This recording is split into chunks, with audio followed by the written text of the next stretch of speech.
Okay, so Bryn and I were going to do this presentation last cohort session, but because the session on Friday was so engaging on participatory budgeting, we decided to just move this to today. So sorry, Bryn can't be here, but she's in Italy getting married. Excited for her. And yeah, so I will spend about, I don't know, 7-10 minutes just talking through some tips, and then we'll move over to Julia. One of the things that I do at Climate Resolve, I'm the Associate Director of Climate Planning and Resilience, is try to identify, grants in the community and how to get resources to like smaller cities across the state. But also there's a lot of pre-work that gets done, before those grants are even talked about, or there's just some work, on the ground to get grant ready. And so one of the things I think in my role do a lot is stakeholder interviews to identify local climate priorities. And sometimes this comes in the form of a needs assessment, which you all are doing, but some communities don't have that. And especially the work that you all are doing now, it might be very org-based or place-based, but I'm not sure if it's been vetted yet with local government officials. And so that's something I've done either with nonprofits or local governments, is trying to find out if they have a needs assessment. And if not, how can we do stakeholder interviews, which are 30 to 40 minutes over the phone or via video, to identify local climate priorities or other priorities that might be just of high need. And so in the past, this has been general plan compliance, whether that's with SB 379, which is around climate adaptation, or SB 1000, which is around environmental justice, clean transportation options, extreme heat mitigation, stormwater infrastructure, and just having a list of that priorities down before we even start to apply for grants. And I think with any project idea, it's important to connect both the local government planning needs with the community priorities. So it's also easier to get funding when there's a way to build on existing efforts rather than launch something new or unproven. The other thing that I do in my role is facilitate the relationship with city staff and Cbos, because I've seen in the past that city will sometimes want to apply for grant and they need to get a letter of support, but they don't have a relationship yet with the Cbo. And so again, before even going into a grant, and this is just not on any sort of timeline, but just in general, facilitating relationships between city staff and Cbos, I think needs to be really strong and built beforehand. So again, I just wanted to state this because I think it is important before actually getting to the grant. But once you know your grant source, there is the need to say well, is this for capital or is this for planning? Capital being the bigger dollars to actually build something on the ground, and planning to do more community engagement maybe, and more concept development. Fatima was just saying how she attended a 3-hour outdoor equity. That seems really long, but an orientation on how to apply for a grant. And so a lot of times, I don't know if it's required, but grant funding entities will have an orientation. They'll have a point of contact that is a grant program manager. They'll have a Q&A period. Sometimes the Q&A periods have a deadline. And I think as someone who wants to be competitive, it's important to participate in those grant orientations. If you can't, just ask them, is it recorded? Can I register to still get the information? A lot of times that happens with myself and my staff. Even if we can't attend, we'll try to register for the webinar to get the slides. But getting to know the grant program manager over email, or just making that connection and relationship as you're getting to know the grant, we found is super, super helpful in getting our application looked at. The other thing that I'll go over in more detail in a minute is just to focus on the guideline requirements to make sure that you're eligible. It sucks when folks go through the grant application and are maybe halfway there already writing, and then find out that you're not eligible because you don't meet an insurance requirement. So going through that eligibility list as well as the scoring criteria to see if you would be competitive is great, and it helps avoid wasting time on something that's not competitive. Some examples that we've seen are like sometimes an org needs to be BIPOC led, and there needs to be a certain amount of BIPOC folks on the board in order to be eligible for the grant. Another requirement is if there are a certain number of disadvantaged communities in the census tract area. And so just making sure that you meet that eligibility requirement. Other things that have been more technical is like liability insurance. If you have insurance to like cover some of the capital improvements that are going to be done with the grant, you just want to make sure you have that, or like a fiscal sponsor or partner who does. And one of the templates that we'll be sharing with you all today is something called a decision matrix. And so Client Resolve has used this a lot at our organization because maybe like 100 grants come through our way in the year, and we can't apply to all of them. And we were finding that staff time was being utilized on grants that we weren't necessarily competitive for, or that didn't align maybe 100% with our values. So I'll kind of walk through this a little bit slower and show you the components of it. This is called our proposal decision matrix template. And again, I'm going to share it so that you all can take it and make it your own. But we have a meeting usually with the directors and the proposal grants person every time a grant comes through that we think we're interested in applying for. And we have this first part that says like impact on the world, which is really like how to determine if the grant aligns with our values.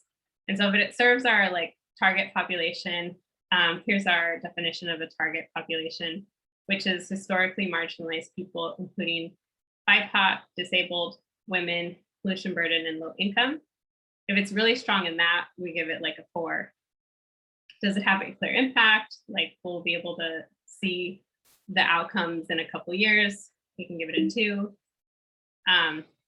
We have strong ties with the community. There's been times where like our org has been asked to apply for stuff in Coachella, but like we have to acknowledge we're like a LA based org that maybe it's not the best fit for us. And like we should have invite Christian, you know, or another organization like Karina's organization who is in that area a little bit more than us.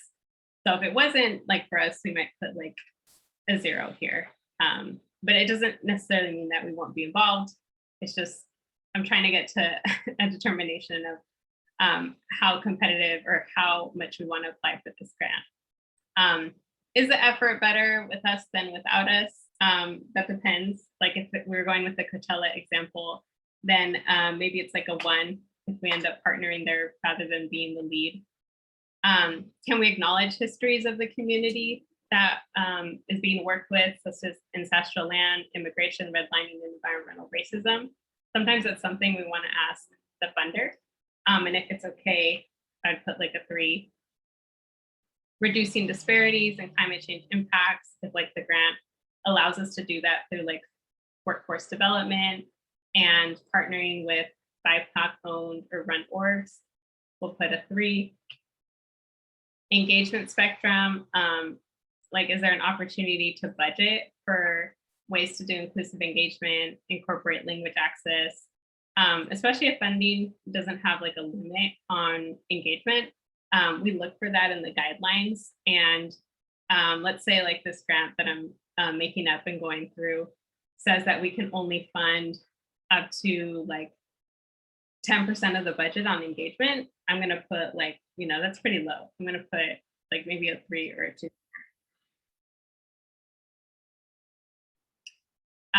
And then we go to this part that's like strategic.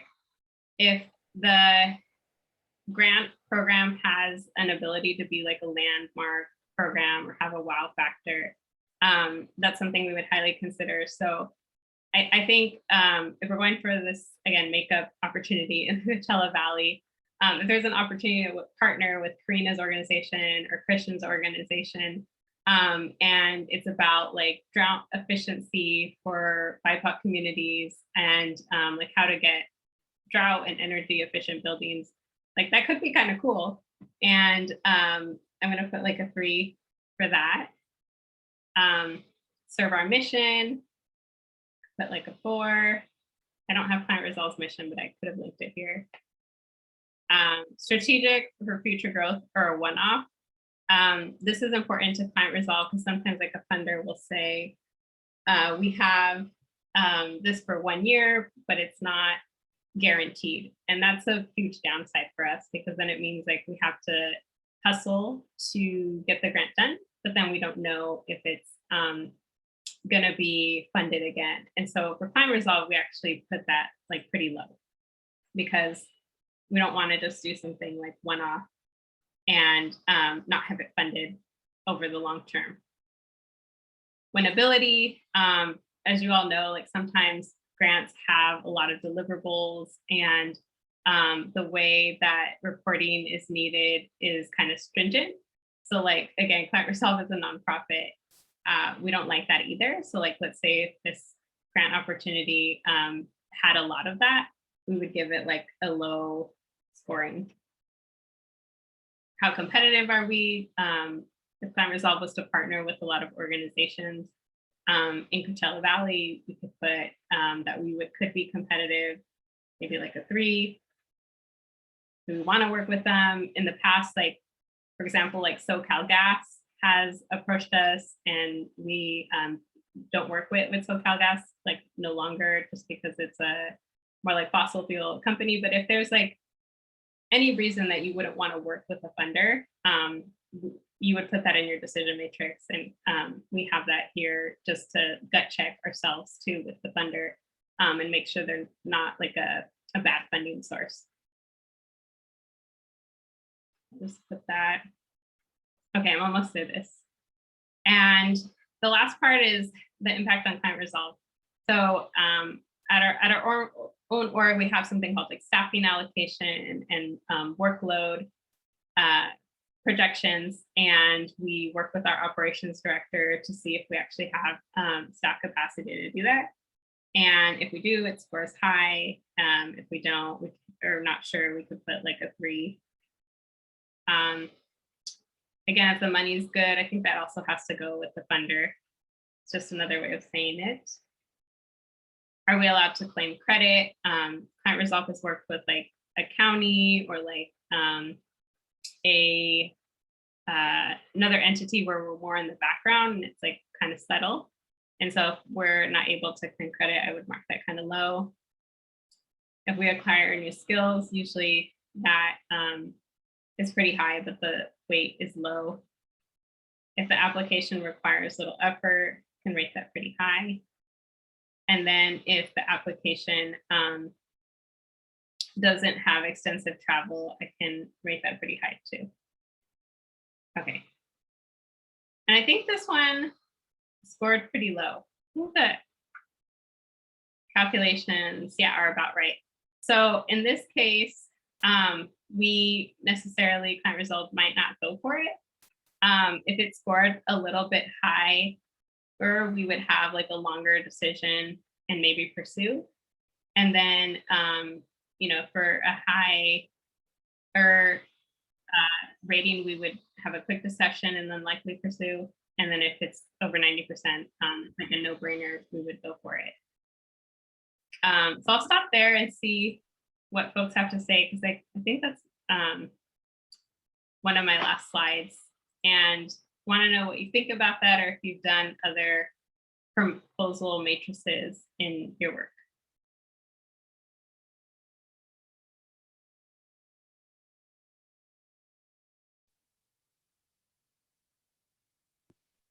I haven't seen anything like that, but it looks really, really helpful. So thank you.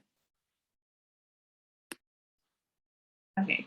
Christian saying new criteria I've seen in philanthropy grants include BIPOC and women-led movement towards diversifying and promoting female leadership. I've seen that too. Fatima says this is full matrix, likes the BIPOC movement. I would prefer women of color led to be clear on changing the power structure.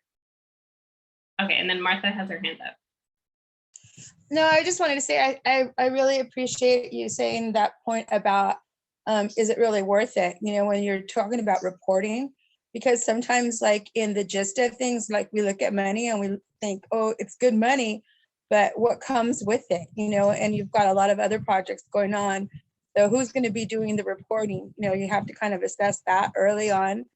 And, you know, and is it going to be something where you're not really going to be able to spend the money? And I say that because when I first started working with grants, I thought it's just like they give you the money, we spend it, we allot, you know, we report, and that's all you have to do. But the reality is sometimes those expenditure lines have to be moved, you know, or you underbid, or you kind of don't know how that money's going to be spent. And when you go back and try to spend it, it's like it's a done deal. There's nothing you can do. You can't go back and change it because there's stringent like guidelines as to how the money can be moved and why. If you correctly said or assessed that the grant was going to be administered in a certain way, then you shouldn't have those changes, right?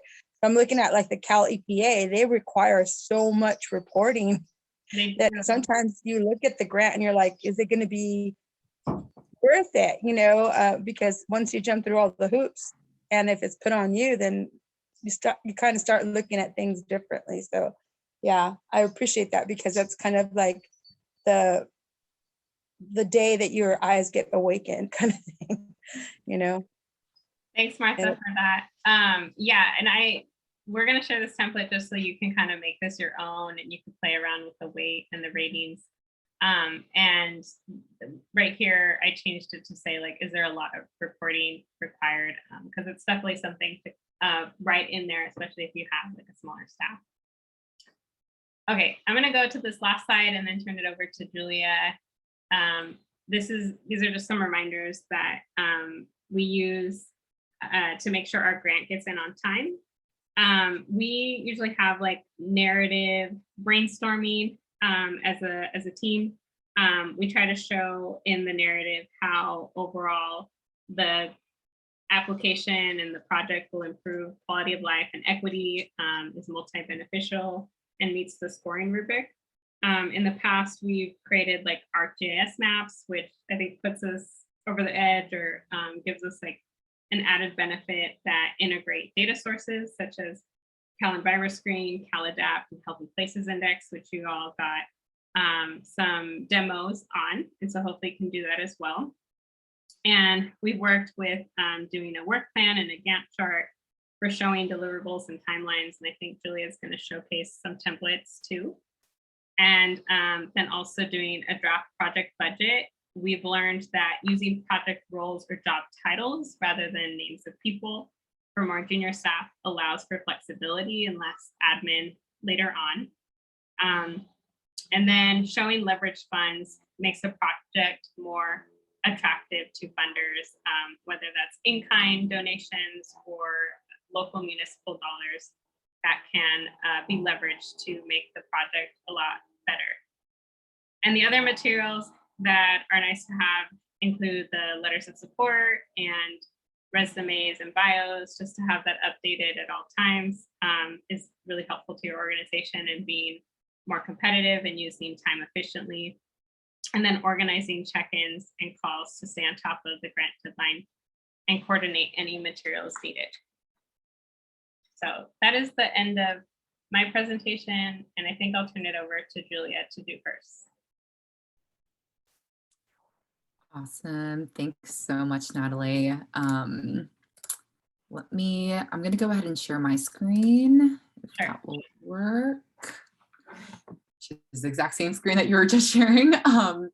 So my presentation, I'm gonna try to keep it brief so that we have as much time for discussion as possible. It's really focused on collaborative grant writing and management, just some tips and templates.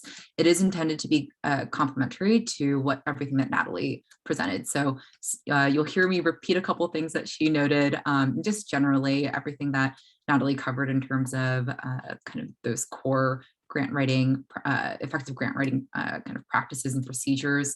Definitely keep those in mind as we get going. So yeah, we'll focus on why, how, and tips for success. So why do we want to collaborate?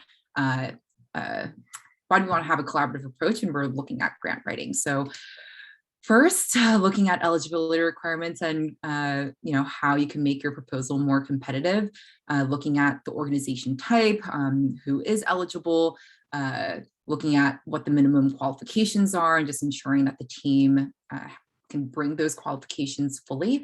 And then also thinking about how the proposal can be more competitive, as Natalie just noted, whether that's in cash or in kind match, whether those are requirements or ways in which you can boost your proposal, different designations for small business, minority-owned business, women-owned business, that can also make your proposal more competitive. Capacity constraints when it comes to grant writing. I think we've all been there when we see a great grant opportunity and a very tight timeline to actually respond. So bringing more people into the fold to help with the proposal can certainly be very helpful. Also looking at the actual requirements of the application and proposal. Some are quite hefty. You just may, even if you have over a month to pull your application together, ideally more than that. Oftentimes I see like some announcements come out like 3 weeks before the deadline, or maybe it comes across your desk only a couple of weeks before the deadline. Even if you have more of a ramp up period, depending on how intense the requirements are, just bring more people in can help.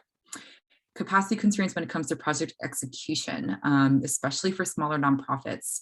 It's hard to, you might have maybe some amount of time amongst your team, and even for yourself to engage in the project, maybe not all of the time necessary to actually execute the project. So bringing others in, it can also help you go for larger projects to get funded. There could also be flexibility in staffing.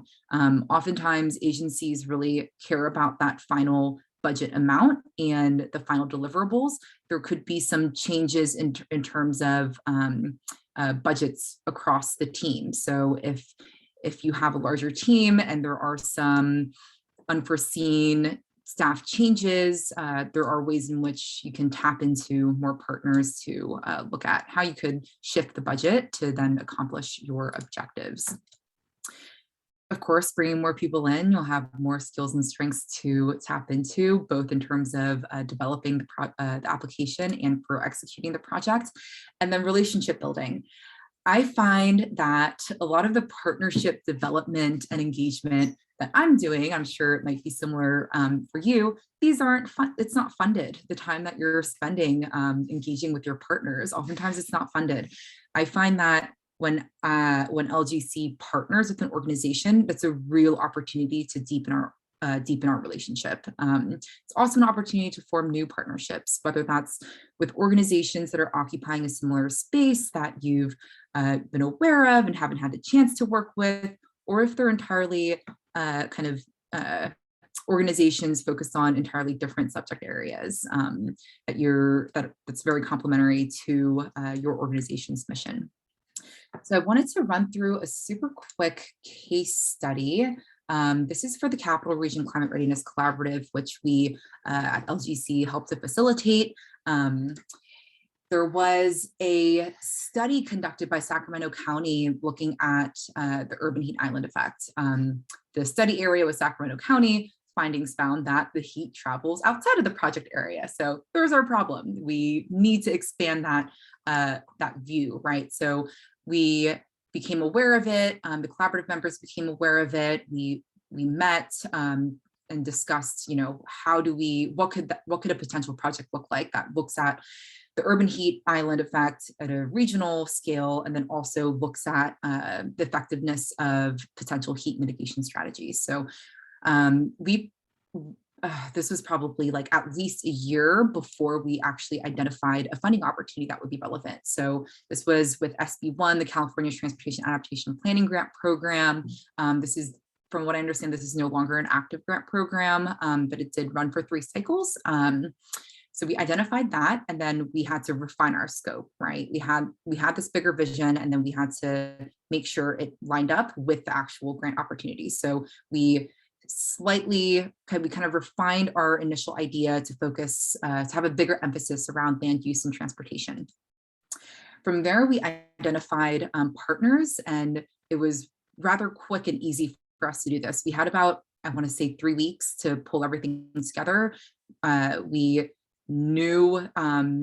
already knew folks within the collaborative who were interested in this and getting engaged, or wanting to get engaged in a project like this. So we quickly developed our team, identified who had the bandwidth to actually help with the proposal. We also reached out to others to identify advisory committee members, and we were able to secure both cash and in-kind match to strengthen our proposal. And that led to a successful award. From here to here, that was a 3-week time span, and the time that we spent in these earlier steps really set us up for success to pull together a pretty comprehensive and ultimately successful application. So I'm going to cover some of the foundational steps that I look at when I pursue collaborative grant writing opportunities. I will say there is no single formula that works all the time, right? So really curious to hear from all of you in just a bit about how you approach collaborative grant writing. So step 1, visioning. What do you want to accomplish and how flexible is your vision? So this really depends on where you're at in this collaborative grant writing stage. So for example, with the collaborative, we kind of had this broader vision, and then we were able to refine it based on the funding opportunity. So it might be something like that if you're developing partnerships earlier on. It could also be more in real time when a funding opportunity arises and shaping your vision based on that funding opportunity. And again, just adjusting your vision to ensure that it's competitive, right? This is also an important stage to avoid scope creep. You want to try to stay focused on what the main objective is. And yeah, like ultimately, we all want our time spent writing grant applications to be well worth it, so to be worthwhile. So it might be that you can't accomplish your entire vision, but is there something that you can propose that aligns with your vision and kind of set you up to achieve other aspects of your vision? Next step is then teaming. I think so the visioning stage can happen just with your organization or with some core partners you identify. If it's with just your organization, I think it's helpful to really determine like how you team, and just setting some kind of some guidelines for like what you want the scope to look like, to have a little more control, again, just to avoid scope creep. That doesn't mean that your vision can morph and change, but having some guardrails I think can be helpful. So as you're looking at teaming, who are some existing partners that share your vision? That can certainly expedite this process. And then who else needs to be brought in? Kind of going back to that initial slide, you can tap into your network for in-kind or match support, lean on your partners as well to folks to bring in. Early teaming is definitely really important for this collaborative grant writing approach. I actually often won't dig too deep into actually writing the proposal until we have at least most of the team formed, so that we are co-creating and we have a shared sense of ownership over the proposal and the scope. Next, scoping. Who is in the best position to do what? With let's say, for example, the PACE team. I'll actually lean on the PACE team as an example. We have five organizations as part of this. And just thinking through the scope and determining, which organization is in the best position, both from past experience, their qualifications, all that good stuff. Another thing to consider is, how do we balance collaboration with efficiency? It's a tricky balance, I think, to achieve. It would be great if we can collaborate on everything through and through, but oftentimes it's not realistic just based on budget constraints, time constraints, and having too many cooks in the kitchen can also cause potential challenges. So just really kind of getting clear on what those roles look like. I will say generally organizations that have a larger role and budget in the ultimate project or should often dedicate more time to proposal development. Generally, I think it's a more equitable way to kind of divide and conquer proposal development. And as Natalie mentioned, I think really the roles as part of the scope should define the budget. I think working backwards can be challenging. Unless that ultimate budget is based on staff capacity and what's realistic, and then that can also help to define the role. And then lastly, coordinating, figuring out who has the capacity to lead the proposal development coordination efforts while this is a collaborative approach, you still need to have a point person to just be the person who's going to lead that effort. Figuring out how you're going to coordinate with the team, what kind of documents, collaborative documents will you be using? Ideally, Google Docs is typically what we'll use. Assigning clear roles for proposal development, identifying clear deadlines. You can also at this stage identify specific skills that folks can bring, such as someone who's great at developing graphics as a way to demonstrate the org chart in the proposal, or different ways in which you're looking at scope and methodology. It's always helpful to ask for required materials early on, like resumes and attachments, things that need to be signed. And I definitely recommend dedicating at least one full day to package the final proposal, especially in this collaborative, with this collaborative approach. Another thing that I've been doing recently is creating a dedicated urgent email thread. I literally, it says urgent at the top, and I put at the top of the body, don't respond to this, please don't respond to this email. This is for information to go out to send urgent reminders and upcoming deadlines and what's missing. So that's something that I've been doing recently. It's been pretty helpful. So I'm gonna let me share a different screen now. I'm gonna share a few templates that I've been using, or I basically took the most recent set of documents that I used for a collaborative grant writing effort and then turned it into templates. So let me show you some of these. So there are three that I'll share. One's kind of a template planning document, another is a narrative section template, and then a template work plan and budget. So so this is kind of a overall document for planning purposes and the early stages of teaming and coordinating. So I'll have a section on key info where we'll include kind of the quick links to the grant guidelines or RFP, what the submission deadline is, and then defining who's the lead coordinator and their contact info, the link to the proposal development folder, and then if it's a rather large team with multiple staff from different organizations, I'll create a Google Groups email listserv just so nobody gets missed. I recommend folks, when I'm a meeting or when I'm sending that initial email to bookmark this document, since it does have these quick links.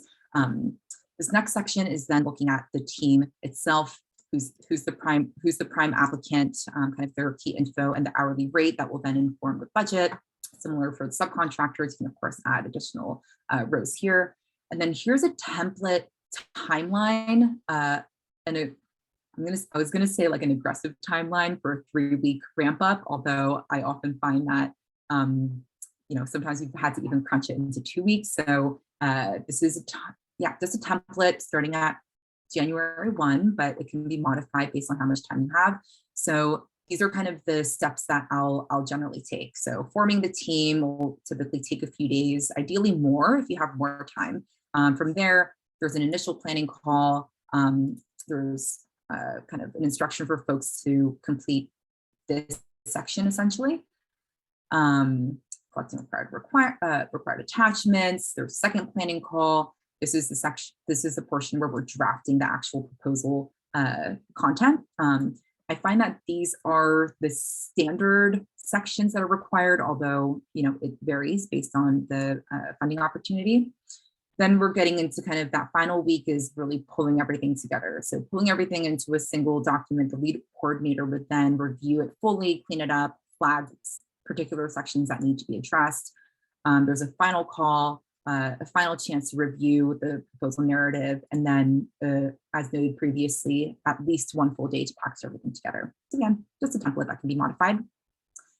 Here's then a section where that I've used to start refining project roles. So this really gets to kind of the, who's the right fit for what, and then also balancing collaboration with efficiency. So let's say, for example, there is a task on a series of workshops, and I often find that having the deliverables included next to the subtask gives a little more detail and helps us kind of think through like what that task actually entails. Maybe there's a series of like focus groups or interviews, early input into the workshops that are needed, and then actually like the agenda and notes or something like that. Like the lead would then be the way I interpret it is the lead is the organization that's responsible. Port would be folks who are playing a major role in that task. Kind of supporting the lead, and then participate could be, as something as simple as just participating in the workshops or participating in the planning calls, and then this would be kind of no role whatsoever.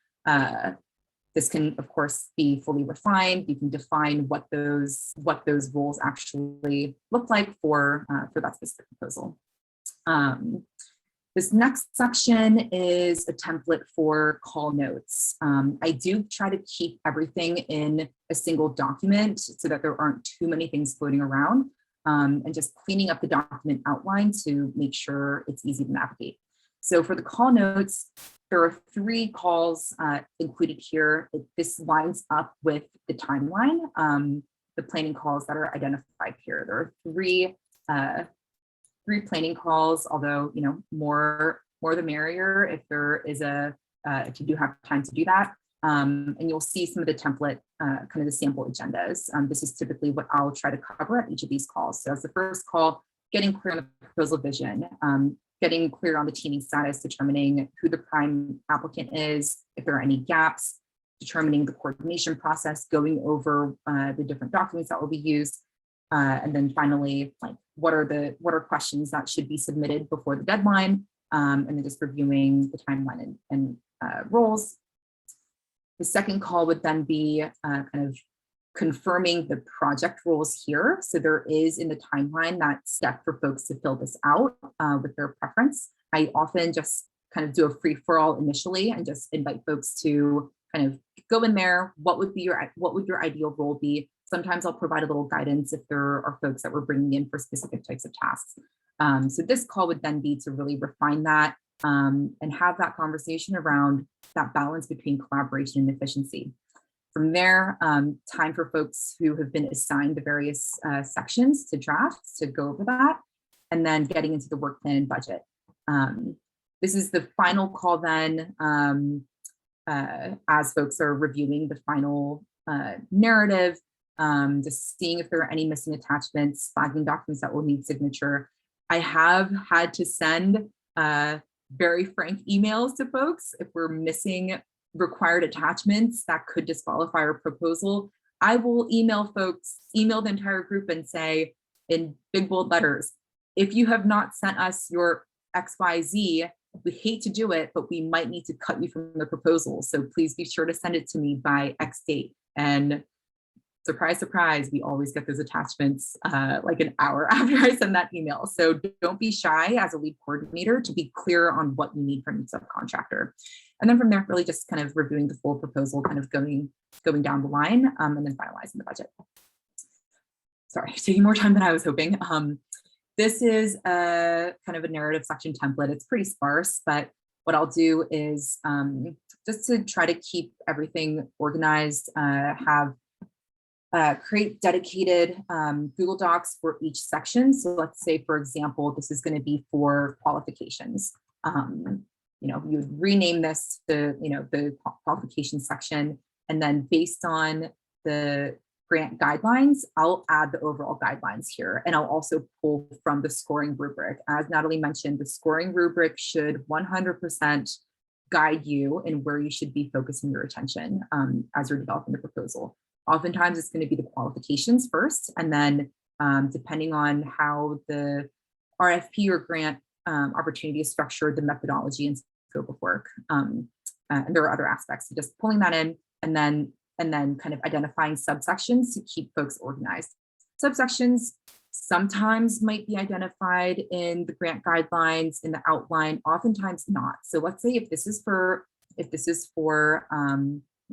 the qualification section, let's say this subsection, the first subsection is going to kind of be an overview with the summary. Maybe the relevant guidance you pull in are from the scoring rubric, so you're making sure you're touching on those main points to make it very clear that yes, this team is qualified. Maybe this section will then look at org qualifications, so going line by line or kind of section, subsection by subsection for each organization to include their organization bio, about their staff. Maybe this last section will then be past experience, and maybe you create a matrix of various relevant past projects that are relevant to this grant opportunity with links and case studies. So I think the lead coordinator has an important role to play to really help create a structure that will work well for the final proposal and provide guidance to the various folks who will be helping to draft it. This can then be kind of, so let's say you have multiple of these documents, right, for each of the main sections of the proposal. You'll then just kind of copy paste this entire thing and add it into a Google Doc. And then with the headings that are used, it should naturally organize the proposal, the document outline for easy navigation as folks are doing the final review. Whew, okay, template, work plan, and budget. So this has a bunch of formulas that, as Natalie mentioned, we'll share all these templates. It has a lot of formulas in here. I'll kind of run through this really quickly, but essentially you would include the task and the subtask name. Again, I think including deliverables is just helpful to kind of help sketch out the staff hours that are needed. You could, of course, kind of break this down even further into individual steps. And then here's where you would add, basically I highlighted the cells where I added a note just so it's easy to flag. So this is where you would add the hourly rate for each staff person. And then this is where you would estimate out hours. So let's say, for example, this person is $100. You could either include the name or you could include the position as Natalie mentioned, or you could even just create a second row here to include both. And then with how this is set up, you should be able to just add,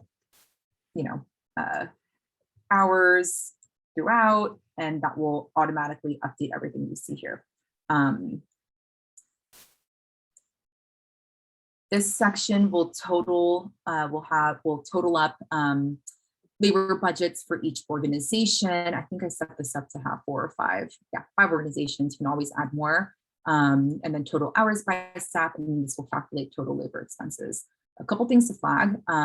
When you create a new, if you need to add additional subtasks, it'll just be important to like double check the formulas. You should be able to, let's say if you have task 5, you should be able to just directly copy that over and everything. So this formula that totals for the task should work, but you'll likely need to double check some of the other ones here. This also gets totaled up by task to the right. Then we have direct expenses down here. It is set up by, there are individual cells by staff by organizations. You can see that might be helpful, let's say, to estimate travel. But if you have maybe just a single expense, you can always just go ahead and merge the entire column and kind of have it assigned by the organization. and add the subtask or task here in the description. This will total things up for direct expenses. This will get you to the total budget. And then this is kind of a pretty simple work schedule template. Some applications will require a specific timeline for each deliverable. Others will just ask for like the task or subtask. So I just pulled this out a little further in case it might be helpful to track by deliverable, but you could always just cut that if you want to focus just at the task subtask level.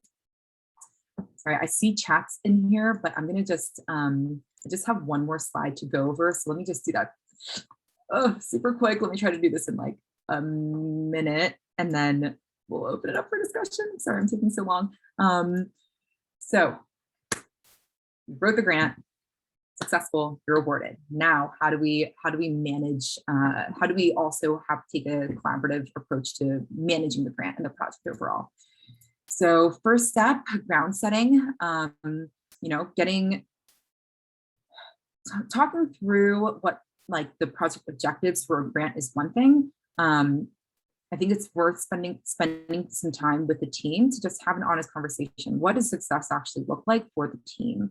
Kind of translating the project objectives into what that means for the team and how folks are looking at the objectives themselves. What are the shared values that the team wants to use to guide their approach to collaboration and execution?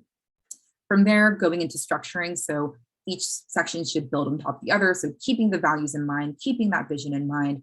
How does the project team want to make decisions? What are the decisions that need to be made? And then how will those decisions be made? So you can look at the PACE decision-making kind of protocols as an example. And then what are the roles and responsibilities of each partner for project management? There should, of course, be a lead project manager just to keep things organized, but what kind of roles are expected for others to support effective and collaborative project management? And then from there, getting to collaborating. What systems should be created to maximize and streamline collaboration, and how do they integrate with existing workflows? So for example, let's say someone wants to use Slack as a way to communicate. If most of the other partners don't use Slack, haven't used it before, it's not part of their workflow, that might not be the best way to actually collaborate unless there is buy-in to actually test that tool out. So yeah, kind of getting a sense of how folks work and then what would be most helpful in that collaborating stage, and then figuring out a process for revisiting. How are you going to seek input and feedback on project management? At what frequency do you want to look at improving current structure and current collaboration processes? So for example, with the PACE team, we have a quarterly review process where we have a combination of a survey with team discussions and potentially like additional voting exercises where we'll identify those pinch points, opportunities for improvement, and then actually voting on and implementing what improvements we want to put in. So that's it from me. I'm sorry that took probably twice as long as I imagined, but let me stop and see if folks have questions or anything else to share in terms of your grant writing tips.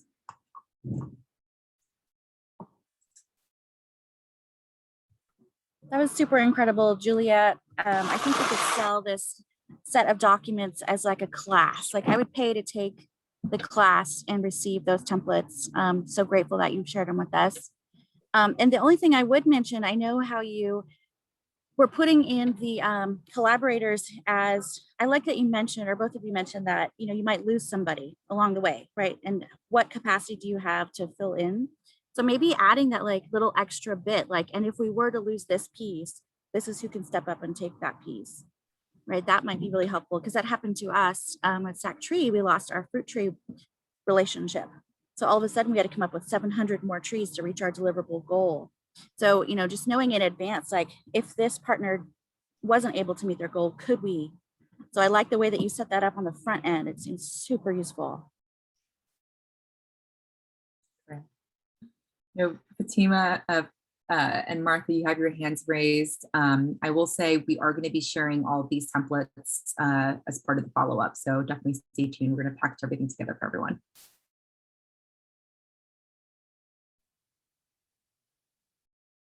I think there's some hands up, Julia. Yes, we can't Fatima, I can't hear you. So Martha, maybe let's go to you first. Hi, I really appreciate everything that you've supported us with, but I have a question. Could we possibly have another session on grant writing?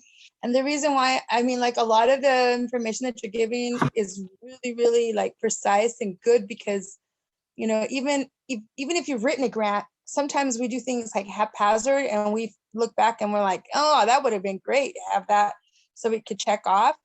But I'm looking at something more, I guess, technical. Like for me, the hardest thing that I'm like facing is understanding how to anticipate what others are going to do. And I kind of feel sometimes because of how I learned how to write grants, I only did pieces and it was handed off to somebody else and then it was put together and it was great. But I miss out on the things like even just like the hourly rate, what goes into the hourly rate?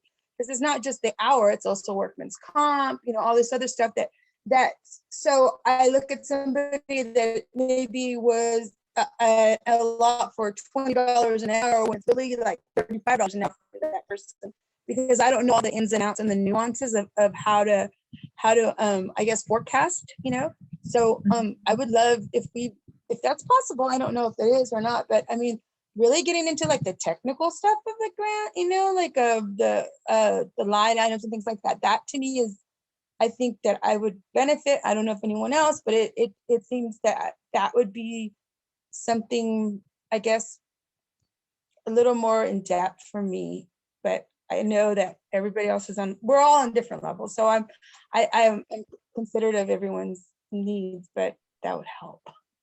Yeah, absolutely. I should note that the work plan budget template is built for loaded rates. And oftentimes there are opportunities where you do need to split out fringe benefits and overhead. So this one is looking at loaded rates. I think that's a great point. Martha, I'll bring this back to the PACE team and see if we can organize something either during the gap or as part of phase 2, so we can continue this conversation. I should also note something that's missing from my presentation for sure is that feedback loop from like a internal process standpoint. So we have debrief meetings after each kind of probably a couple days after we submit an application, so we give ourselves a break, but we do take time pretty soon after going through a grant writing process to revisit, like, did these templates work? Did this process work? What needs to be improved? And then also, ideally, we're still working on this here at LGC, I'll admit, but like, if you have kind of standard documents where you have like a running list of qualifications that you can plug and play into grants, keeping those kind of backup documents updated so you're setting up yourself up for success for future opportunities. We're a minute over. I can probably stay on for just a couple more minutes if folks have other questions or comments that we want to make sure gets included in the recording. And again, would love to hear from folks if you have other tips to share. We're getting some tips coming in from the chat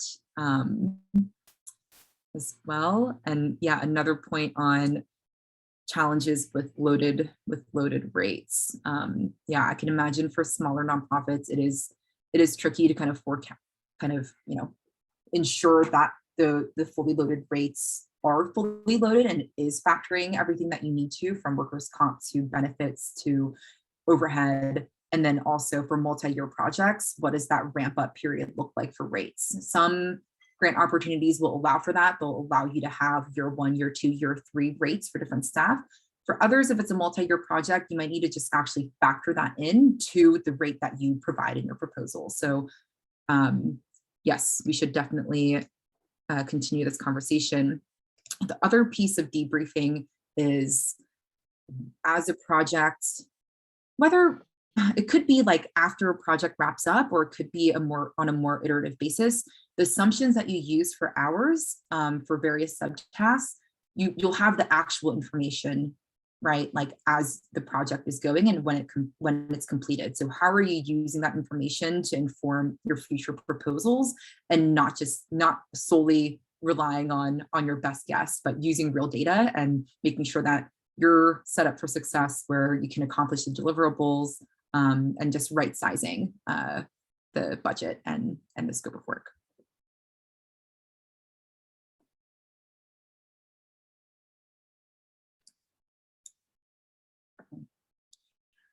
I'm not seeing any hands raised or anything else in the chat, but and I do want to be mindful of everyone's time. Appreciate everyone joining us.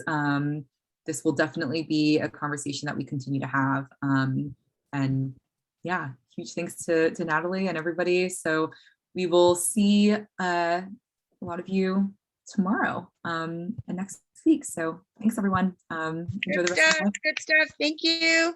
Yeah, So- Martha, can you stay on? We have a question about your talent show. Thanks.